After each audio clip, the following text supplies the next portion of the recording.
Chocho. Anong pinagkakaabalahan mo sa buhay? Tricycle driver po. Ha? Tricycle driver! Ay, ang linaw ng tenga mo. Oo. Naka-plunging ka kasi. Alam mo kung bakit ganito Bakit? suot ko? Bakit? Kasi nung nagninamanigan by basta ko dito, hindi ako nakilala ng nanay, di ba? So Yung look mo kasi, girl. So nagpaka-Ann Curtis na ako today. Kasi baka mamaya hindi na ako makilala ulit. Nung isang araw kasi yung nanay, sabi niya, gusto ko sanang makita si Ann Curtis. Pero katabi niya si Ann, ha? Yung ayos ko kasi pang Vibas. Paano ka nakilala? Paano ka Hindi. nakilala? Nung kumanta ako. Oo, nung kumanta, naalala. Ay, si Ann pala to.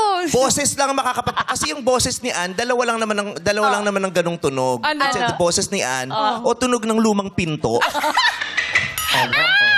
Yung lumang pinto na sira yung bisagra. Ganon. Oo Diba? nga eh, pero- Tricycle driver. Opo. Kailan ko ulit nag-tricycle? Sa Siargao may mga tricycle. Oo, may tuktok dun. Ay, tari, very tayo. Tuk-tuk. Magkano tricycle sa Siargao? Depende kung saan ka pupunta. Ay, magkano yung special? Mga ganun, mga 8. Bakit special? Hindi, pag special yung ikaw lang ang sakay. Ikaw lang, oo. Solo. So- Ikaw lang mag-isa.